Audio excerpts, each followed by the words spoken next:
अस्सलाम वालेकुम, welcome to our mummy's kitchen. उम्मीद है आप सब खैरियत से होंगे। आज हम बना रहे हैं चाट मसाला। रमज़ान में ये बहुत ज़्यादा इस्तेमाल होता है चाट मसाले का, तो हम इसको आज घर में ही बना रहे हैं। आप इसको ज़रूर ट्राई कीजिएगा और ये आपको यकीनन पसंद आएगा। इसके लिए हमें चाहिए ज़ीरा है, ये हमारे पास ये डोंगे का जो चम्मच है ये साइज हमने लिया। 3 डोंगे के चम्मच हमें ज़ीरा चाहिए होगा, 3 डोंगे के चम्मच हमें धनिया चाहिए, 2 डोंगे के चम्मच नमक है, 25 अदद ये मिर्चें हैं हमारे पास और ये टाटरी है 1 टीस्पून। ये ऑप्शनल है टाटरी, अगर आपको खटास पसंद है तो आप डालें, अदरवाइज ये बाकी सारी चीज़ें डाल के आप यूज़ बना लेंगे तो भी ठीक लगेगा। तो इन सब चीज़ों को हमने थोड़ा थोड़ा सा ऑयल डाल के भून लेना है और पेपर पे डालना है।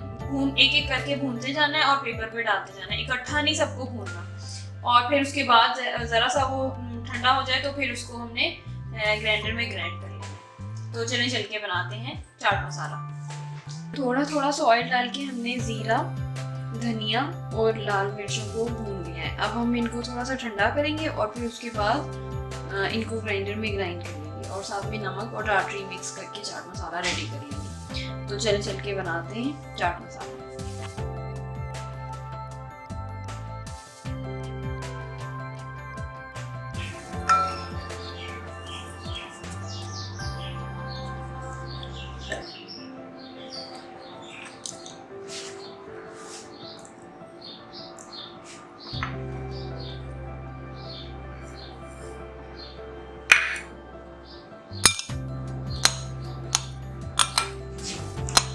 और हमारा चाट मसाला रेडी है, इसको ज़रूर ट्राई कीजिएगा। Thank you so much for watching. Allah हाफिज़।